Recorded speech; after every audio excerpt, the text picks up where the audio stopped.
she had lived alone for 3 years, trusting no one, fearing every shadow. But when 7 bleeding men appeared at her door that night, Ruth Bell would face the hardest choice of her life, a choice that could reignite a flame in her frozen heart or extinguish it forever. The wind howled through the cracks of the wooden cabin as Ruth pressed her back against the door, heart hammering against her ribs, the sound echoing in the oppressive silence. Outside, 7 figures on horseback materialized from the darkness, their silhouettes barely visible through the driving rain. Blood stained their clothes, clinging to the fabric like grim reminders. Exhaustion carved deep lines in their faces, etching stories of hardship and desperation. Even their horses trembled from cold and fatigue, their breaths misting in the frigid air. Ruth's hand instinctively moved to the rifle hanging above the fireplace, its cold steel a familiar comfort. 3 years ago, she had sworn never to let strangers into her home again. 3 years ago, her husband Thomas had made that mistake, opening their door to men who claimed they needed help. She found his body the next morning, a silent testament to shattered trust, and the gold they had saved for Clara's future was gone, stolen along with her peace of mind. Now, those same fears clawed at her throat, a suffocating grip that threatened to paralyze her. The largest man dismounted his horse and approached her door, his figure looming large in the storm-swept night. His steps were heavy, measured, each footfall a hammer blow against her resolve. She could hear Clara stirring in the back room, her small voice calling out in sleepy confusion, "Mama, who's there?" Ruth's breath caught. The man outside stopped just feet from her door, close enough that she could hear his labored breathing through the wood, the ragged gasps of a man pushed to his limit.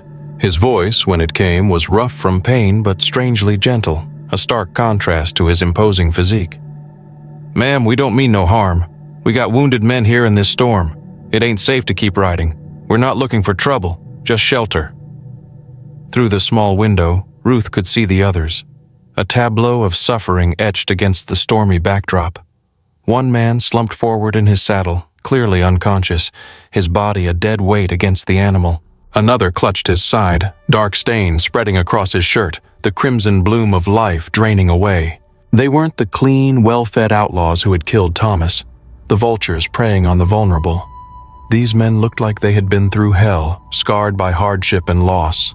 But appearances could lie. Ruth had learned that lesson in blood, etched into her memory with agonizing clarity. The man at her door spoke again, and this time she heard something that made her freeze. Desperation. Real, raw desperation that couldn't be faked. The plea of a man fighting to keep hope alive. "Please, ma'am, we got a boy here who's bleeding bad. We just need shelter till the storm passes. We can pay or work. Anything." Clara's footsteps echoed from the back room, growing closer, the innocent sound amplifying Ruth's dilemma. In moments, her 8-year-old daughter would appear, curious and trusting in the way only children could be, a beacon of innocence in the encroaching darkness. Ruth's hand tightened on the rifle, her mind racing, a tempest of conflicting emotions swirling within her, the terror of the past and the impossible choice before her. 7 armed men, 1 woman, 1 child, no neighbors for miles. The odds were stacked against her, a precarious imbalance teetering on the edge of disaster.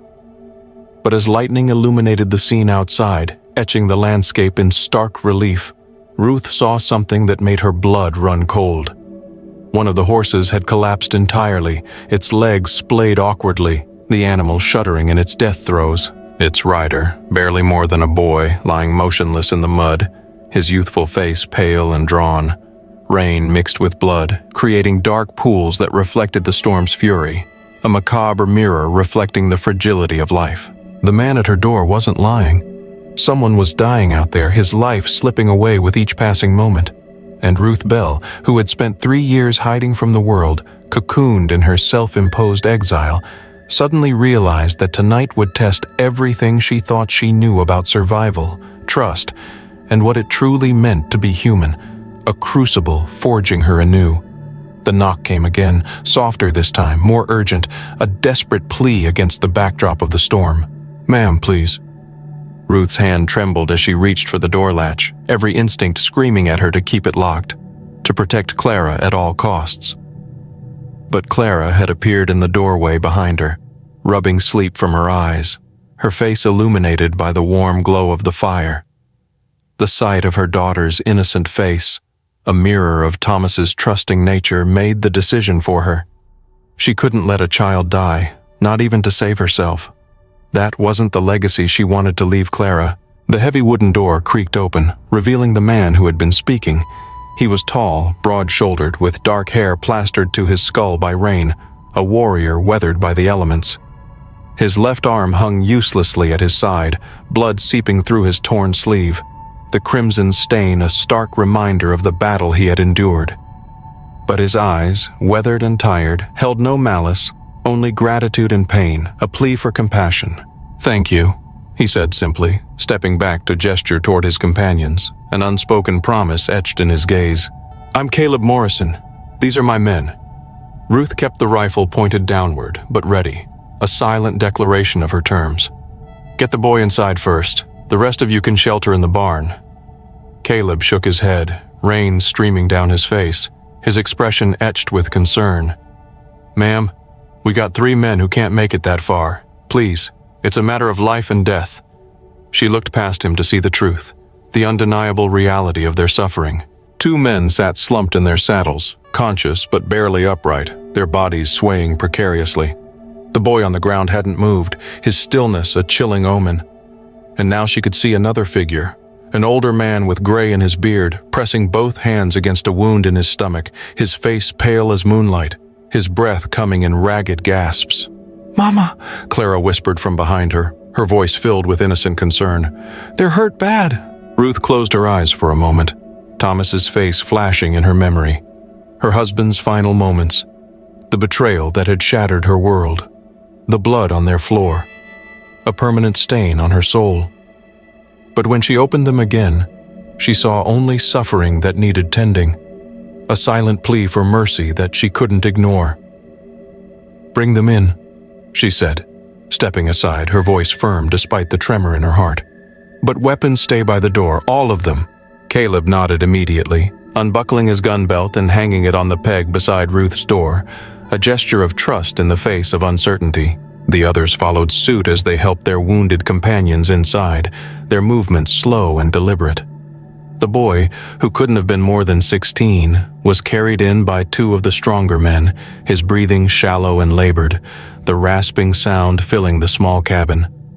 Ruth's small cabin suddenly felt impossibly crowded, the air thick with the scent of rain, blood, and fear. 7 large men filled her living space, dripping rainwater and blood onto her clean wooden floors, their presence a stark intrusion into her carefully constructed solitude. The firelight cast dancing shadows across their faces, making them look like phantoms from her nightmares, ghosts from a past she desperately wanted to forget. But as she watched Caleb gently examine the boy's wounds, speaking to him in low, reassuring tones, something inside her began to shift, a thaw in the icy fortress she had built around her heart. These weren't the cold-eyed killers who had destroyed her family, the soulless predators she had come to expect. These were men who cared about each other, who had risked their own lives in a storm to save their wounded, bound together by a shared sense of loyalty. "Clara, get my sewing kit!" Ruth heard herself saying, the words a surprising act of defiance against her own fear. "And tear up those old bedsheets in the chest, clean ones." The injured boy, she learned his name was Danny, had taken a bullet through his shoulder, the wound a raw gash in his youthful flesh. The older man, Frank, had a deeper wound that would need careful tending, a life-threatening injury that demanded immediate attention. As Ruth began to work, her hands steady despite her fear, she found herself falling into the familiar rhythm of healing that her mother had taught her years ago, a comforting ritual that transcended fear and doubt. Caleb assisted her, holding Danny still while she cleaned the wound, his presence surprisingly calming. Strong hands, quiet voice, no sudden movements that might frighten Clara. When their eyes met over the boy's prone form, Ruth saw something unexpected there, respect and perhaps understanding of what this act of mercy was costing her, the emotional toll it was taking. "We're cattle drivers," Caleb explained quietly as she worked, his voice a low rumble that filled the space. "Been moving a herd north when we ran into trouble. Raiders hit us 2 days back, took most of our stock. We've been riding hard trying to get Danny to a doctor." Ruth paused in her stitching, her movements stilling momentarily. "Raiders? The Kessler gang?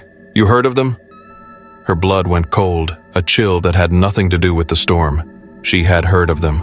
Everyone in these parts had. Brutal men who took what they wanted and left death in their wake, their names whispered in fear and resentment. Men exactly like the ones who had killed Thomas, the embodiment of her deepest fears. But as she looked around her cabin, at Danny's pale face, at Frank holding his stomach wound, at the other men who sat exhausted and grateful by her fire, she realized something that changed everything.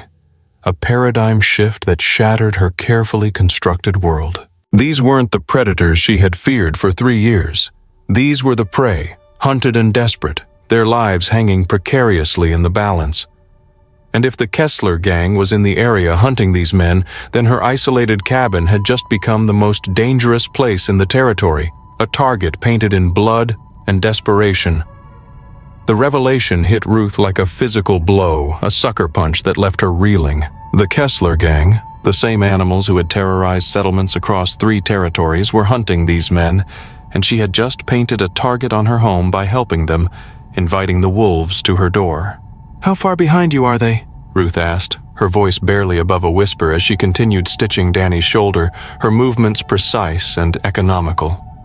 Caleb's jaw tightened, his expression grim. "Hard to say in this storm. Could be hours, could be morning. They're persistent when they want something. Relentless." "What do they want?" "Information. We were carrying dispatches for the territorial governor, plans for new settlements, troop movements, critical information." He met her eyes, his gaze direct and unwavering. "They got the cattle, but not the papers. That's what they're really after." Ruth's hands stilled on the needle, her mind racing to comprehend the implications. "You brought government business to my door." "Ma'am, we didn't have a choice. Danny was—" "You had a choice." The words came out sharper than she intended, fueled by fear and resentment. Around the room, the other men shifted uncomfortably, sensing the sudden tension, the fragile peace shattered by the weight of the revelation. Clara pressed closer to Ruth's side, picking up on her mother's fear, her small body trembling slightly. But it was Frank, the gray-bearded man holding his stomach wound, who spoke next. His voice was weak but clear, a testament to his unwavering integrity. "Lady's got a right to be angry, Caleb. We should have told her straight. It weren't right to burden her without knowing." He looked at Ruth with pain-laced eyes, his gaze filled with remorse and regret. "But that boy there is my grandson, my daughter's only child. We couldn't let him die without trying. A grandpa's gotta do what a grandpa's gotta do." The simple honesty in his words cut through Ruth's anger like a blade, piercing her defenses. She looked down at Danny's young face, seeing for the first time how much he resembled Frank. A grandfather protecting his grandson just as she was protecting Clara, a mirror image of love and sacrifice. "How many of them?" she asked quietly, her voice devoid of emotion. 8, maybe 10, Caleb answered, led by Marcus Kessler himself. "They're well-armed, well-mounted, and they don't leave witnesses. They're thorough." Ruth's blood turned to ice, a numbing fear that threatened to paralyze her. No witnesses. She thought of Thomas again, of how they had killed him simply because he had seen their faces, the ruthless efficiency of their violence. If the Kessler gang found these men here, they wouldn't just take the dispatches. They would eliminate everyone who could identify them, including Clara, a chilling realization that ignited a fierce protective instinct within her. "We'll leave," Caleb said, reading her thoughts, his expression etched with guilt. "Soon as the storm breaks, we'll ride out. Draw them away from here. We won't put you in danger."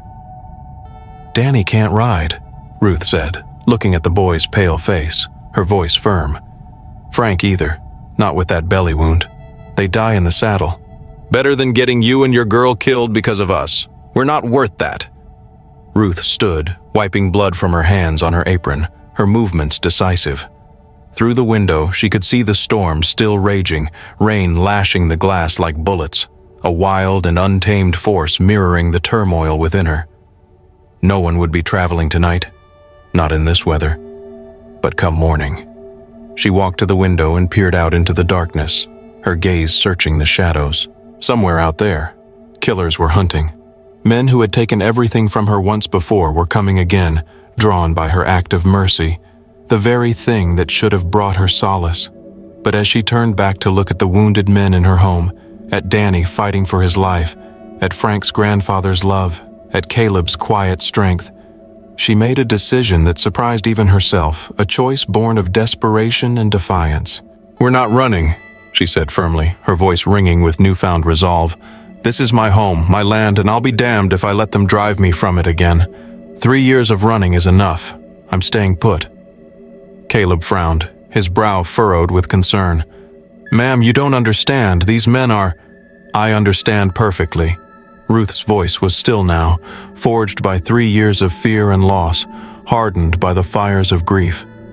"They're the same animals who killed my husband, but I'm not the same helpless woman they left behind. They made me stronger." She walked to the mantelpiece and took down Thomas's rifle, checking the load with practiced efficiency, her movements fluid and confident. When she looked back at the men, her eyes burned with something they hadn't seen before: determination, and perhaps something more dangerous, a flicker of defiance that promised a reckoning.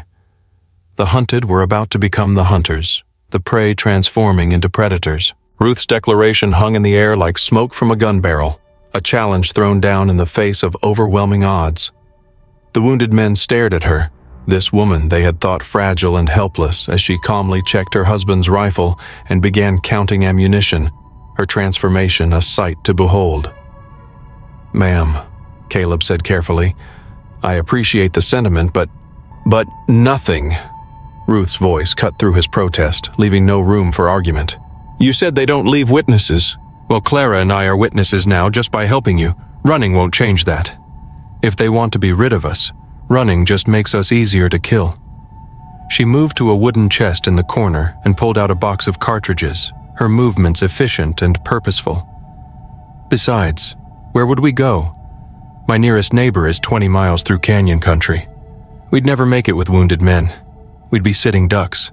Frank coughed, specks of blood on his lips, a stark reminder of his precarious condition. "Lady's got a point, Caleb. We're trapped here regardless. Might as well fight." Ruth knelt beside Danny, checking his bandages, her touch gentle and reassuring. The boy's breathing was steadier now, but he was still unconscious, his fate hanging in the balance. "How many of your men can fight?" Caleb looked around the room, taking inventory, his gaze assessing their strengths and weaknesses. 4, maybe 5 at most. Frank and Danny are out. Martinez there took a bullet in the leg, but he can still shoot. The others are beat up, but functional. "Against 8 or 10 killers?" Ruth calculated quickly, the odds stacked against them. Not good odds, not by a long shot. "No, ma'am, they're not." Ruth stood and walked to Clara, who had been listening with wide, frightened eyes, her innocent gaze reflecting the gravity of the situation. She knelt down to her daughter's level, speaking gently but firmly. "Clara, honey, I need you to do something very important for me. Remember the hiding place Papa showed you under the kitchen floorboards?" The little girl nodded solemnly, her eyes wide with fear. "I want you to go there now and stay quiet no matter what you hear. Can you do that for Mama?" "Are the bad men coming?" Clara's voice was small, but there was no hysteria in it, a testament to Ruth's efforts to prepare her for the dangers of their isolated life. Ruth had taught her well about the dangers of their isolated life, instilling in her a sense of caution without robbing her of her innocence. "Maybe, but Mama's going to make sure they can't hurt us. I promise. You trust me?" Ruth kissed her daughter's forehead, imbuing her with courage. "Now go." As Clara disappeared toward the kitchen, her small figure disappearing into the shadows, Ruth turned back to face the men, her expression resolute. In the firelight, her face looked different, harder, more determined, etched with a steely resolve. The transformation was startling, a phoenix rising from the ashes of her grief. "This cabin's been in my family for 15 years, she said, her voice steady and strong. "My father built it to withstand Indian raids, back when this was still dangerous country. Stone foundation, thick walls, only 2 windows and 1 door. It's more fortress than home. He built it to protect his family. Caleb studied the structure with new eyes, seeing what he had missed before, appreciating the strategic advantages of its design. The walls were indeed thick, the windows narrow and defensible, designed to repel attacks. The door was heavy oak, reinforced with iron bands, a formidable barrier. "You're talking about a siege," he said, realizing the full extent of her plan. "I'm talking about survival. I'm talking about sending those bastards to hell." Ruth checked the window facing the main trail, her gaze scanning the darkness. "They'll likely come at dawn when the storm breaks. Standard raider tactics. Hit when people are tired and unprepared. They'll be hoping to catch us off guard." "How do you know so much about raider tactics?" asked Martinez, the wounded man with the leg injury, his curiosity piqued. Ruth's smile was cold, devoid of warmth. "Because I learned from the best. The men who killed my husband made one mistake. They left me alive to see how they operated. I've had 3 years to think about what I should have done differently. 3 years to plan for this night." She began moving around the cabin with purpose, extinguishing oil lamps near the windows, moving furniture to create defensive positions, transforming her home into a battleground. The men watched, impressed despite themselves at her efficiency, her resourcefulness in the face of adversity. "We'll need to fortify this door," she continued, "and create firing positions at both windows. The fireplace will provide light without making us targets, and we need to be quiet. Any sound could bring them down on us."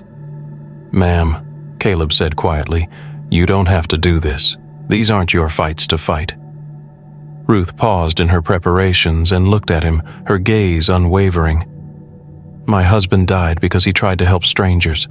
For 3 years I told myself he was a fool, that kindness was weakness. I was wrong." She glanced toward where Clara had hidden, her expression softening. "But watching you men tonight, seeing how you care for each other, maybe kindness is the only thing that separates us from animals like the Kessler gang, and maybe, just maybe, it's worth fighting for." A distant sound made everyone freeze, the faint thunder of hoofbeats, barely audible over the storm, but unmistakable nonetheless. Ruth moved to the window and peered out into the darkness, her heart pounding in her chest. Lightning illuminated the landscape for a split second, and in that brief moment, she saw them. Dark shapes moving through the rain, still distant but closing fast, their approach relentless. "They're coming," she said simply, her voice devoid of fear, only a grim determination. "And they're not waiting for dawn. They're coming to finish what they started 3 years ago, but they're going to find out that this time, things are different, very different." The storm that had brought 7 desperate men to her door was about to deliver something far worse, a reckoning that would test her to her core. But this time Ruth Bell wasn't going to be a victim. This time, she was ready for war. The hoofbeats grew louder, cutting through the storm like approaching thunder, a prelude to the violence that was about to erupt. Ruth quickly extinguished the remaining lamps, plunging the cabin into near darkness, save for the flickering firelight, creating an atmosphere of tension and anticipation. The wounded men struggled to take defensive positions, their movements hampered by pain and exhaustion, their faces etched with grim determination. "How many did you count?" Caleb whispered, checking his revolver in the dim light, his movements precise and economical. "Couldn't tell for sure," Ruth replied, positioning herself at the front window, her gaze scanning the darkness. "But more than we hoped for. Enough." Through the rain-streaked glass, she could see torches moving in the distance, orange flames dancing through the darkness like deadly fireflies, a visual representation of the danger that was approaching. The Kessler gang wasn't trying to hide their approach. They never did. Fear was as much a weapon as their guns, a tool they used to break their victims before they struck.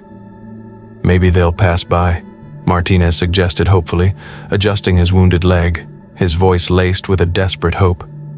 Ruth shook her head, her expression grim. "They can see smoke from our chimney and they know you're here. Your horse's tracks lead straight to my door. They know. There's no going back now."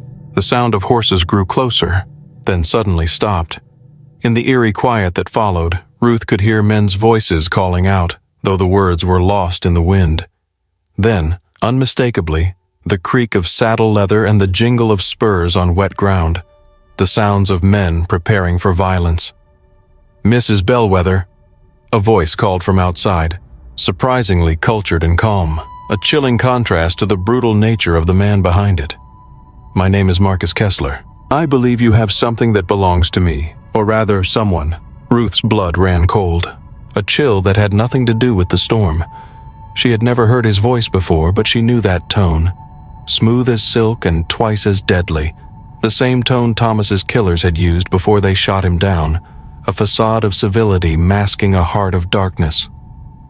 "I don't know what you're talking about," she called back, her voice steady despite the fear clawing at her chest. A performance designed to buy them time. A low chuckle drifted through the rain, a sound that sent shivers down her spine. "Come now, Mrs. Bellwether. We tracked 7 men to your door, government men carrying important papers. Surely a woman of your intelligence understands the situation. You can't hide them." Caleb moved closer to Ruth's position, his gun ready, his expression grim. "Don't engage with him," he whispered. "Men like Kessler, they're trying to get inside your head, to break you before they even fire a shot. Don't let him." But Ruth ignored the advice. She had questions that needed answers, and this might be her only chance, a gamble that could determine their fate. "Are you the same Marcus Kessler who killed Thomas Bellwether 3 years ago?" Silence fell outside, broken only by the pattering of rain on the roof, the storm holding its breath. When Kessler spoke again, his voice carried a note of surprised recognition, a chilling admission. "Ah, the grieving widow. I wondered why that name sounded familiar. Thomas Bellwether, a man too good for this world." There was genuine amusement in his tone now, a mocking mockery of her pain. "Small world, isn't it? Though I must say, your husband put up more of a fight than I expected from a simple rancher. I underestimated him." Ruth's finger tightened on the trigger, rage building in her chest like steam in a kettle threatening to explode. But Caleb's hand on her shoulder kept her from doing something reckless, preventing her from succumbing to her emotions. "Here's what's going to happen," Kessler continued, his voice regaining its smooth, menacing tone. "You're going to send out those government men and their papers. In return, I'll make your death quick. You have my word as a gentleman. A swift bullet, no pain."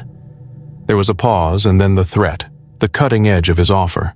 "And if I refuse, well, then I'm afraid things will become unpleasant, particularly for that little girl of yours, Clara.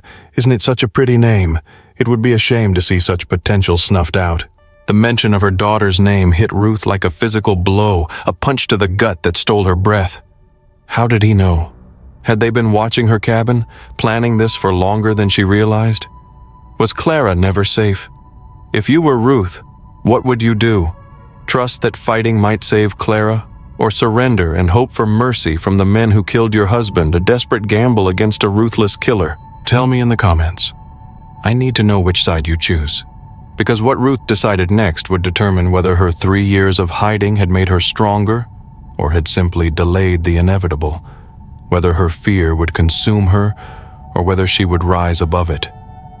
She looked around at the wounded men who had brought this nightmare to her door, their lives hanging in the balance, then thought of Clara hiding beneath the kitchen floorboards, her innocent life threatened. Every choice led to death. Every option ended in tragedy. But sometimes, Ruth realized, the choice wasn't between life and death. Sometimes it was between dying as a victim or dying as a fighter, between succumbing to fear or embracing defiance. "Mr. Kessler," she called out, her voice ringing with newfound resolve, echoing in the night. "I have a counter-proposal for you. We're not negotiating." Kessler's laughter carried clearly through the storm, a mocking sound that echoed her name. From a woman barricaded in a cabin with wounded men? A desperate plea from a cornered animal? This should be entertaining. A woman with nothing to offer wants to deal with me, Marcus Kessler? I am intrigued. Ruth took a deep breath, knowing her next words would either save them all or doom them, a roll of the dice with their lives as the stakes. "You want the government papers? Then come and take them, but you'll have to come through me first. This is the only way you will get the documents. I am standing my ground, Kessler, come what may." The silence that followed was deafening, a pregnant pause before the storm broke. Even the rain seemed to quiet, as if nature itself was holding its breath, awaiting the inevitable clash. "Mrs. Bellwether," Kessler said finally, his voice no longer amused, the silken threat replaced by a hard edge. "You're making a grave mistake. I have 10 men with me. You have what, 4 or 5 wounded cattle drivers? This isn't courage, it's suicide. You are playing with your life now." "Maybe," Ruth replied, her voice unwavering. "But 3 years ago, you taught me something important when you killed my husband. You taught me that mercy is a luxury I can't afford, that trusting the wrong people gets you killed. That mistake I will never make again." She moved away from the window and began checking the rifle Thomas had taught her to shoot, her movements fluid and precise, a testament to his training. Her hands were steady now, purpose burning away the fear, replaced by a cold determination. "But tonight I learned something else," she continued, loud enough for everyone to hear, her words a declaration of defiance. "Sometimes the right people are worth dying for. The right thing is always worth the fight.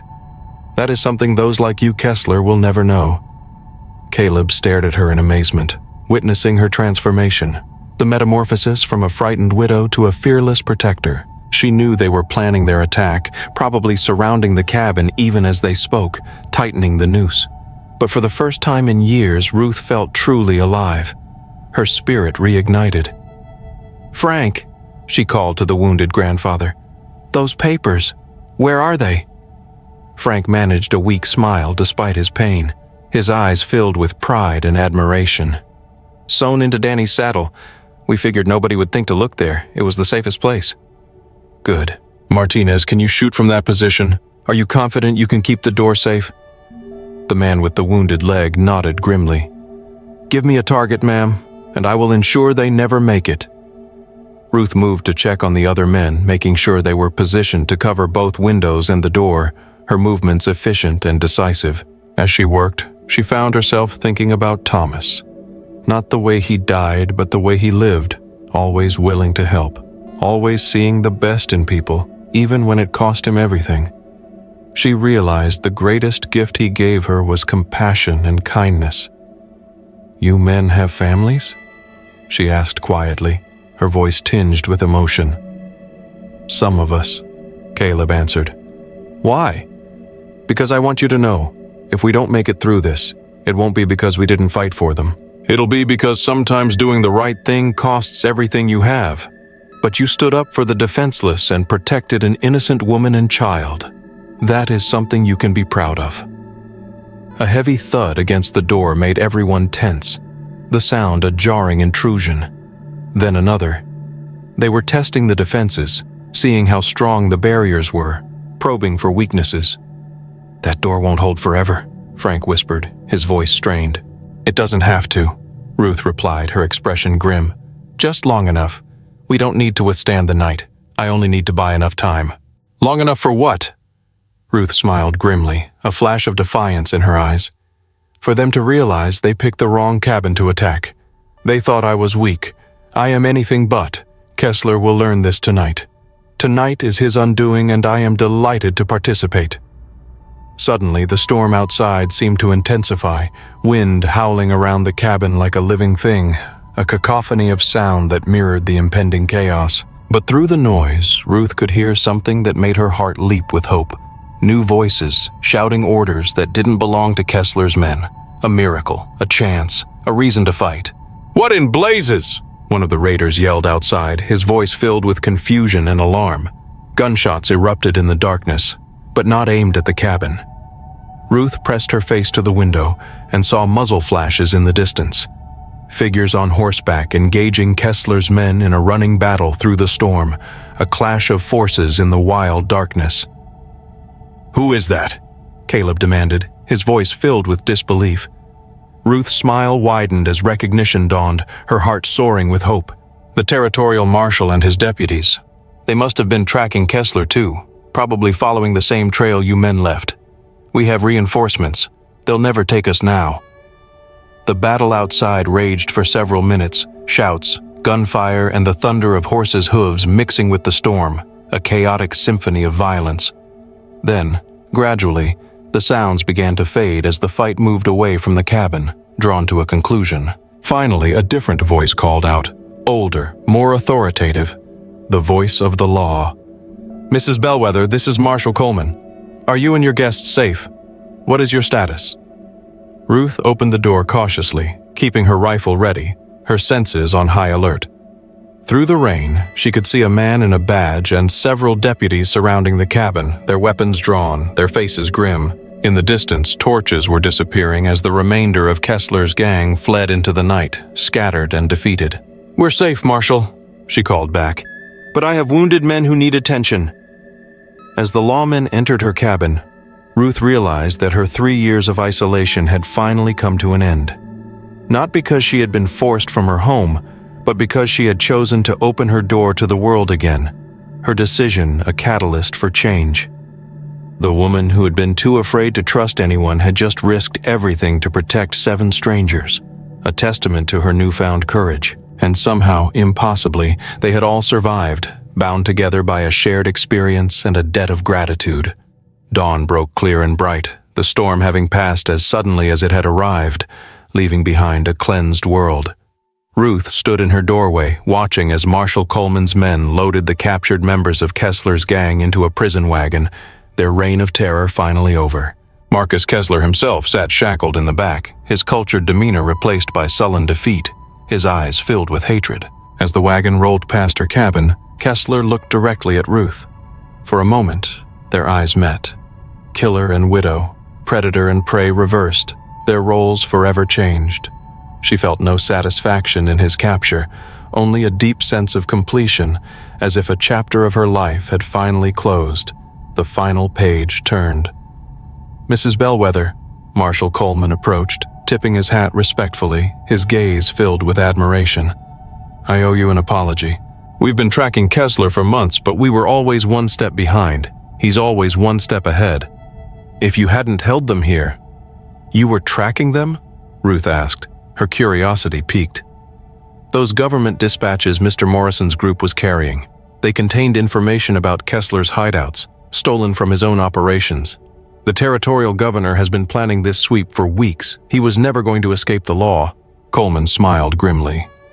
"Kessler walked right into a trap, thinking he was the hunter. That's why he was so comfortable in trying to kill people.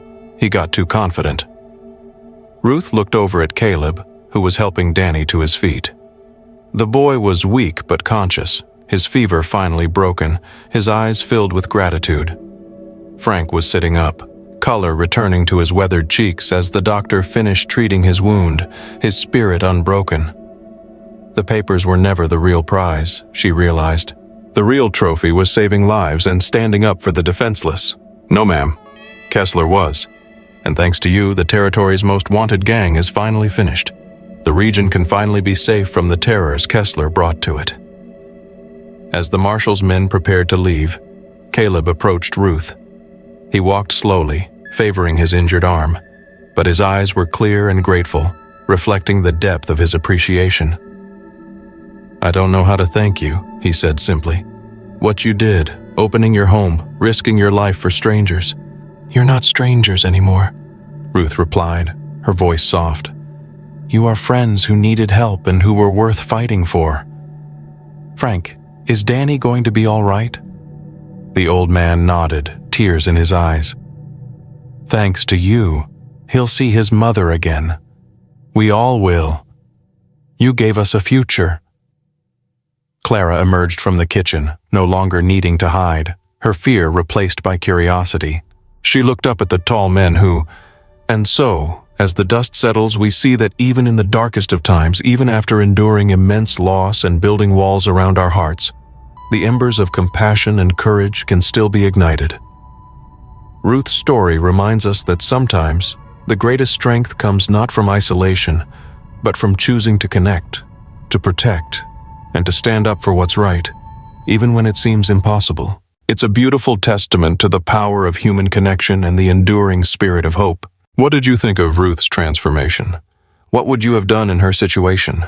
I'd love to hear your thoughts and perspectives in the comments below. Let's get a discussion going. And if you enjoyed this journey with Ruth and her unlikely saviors, be sure to subscribe so you don't miss out on future stories of resilience, courage, and the unexpected places where we find our strength. Thanks for watching.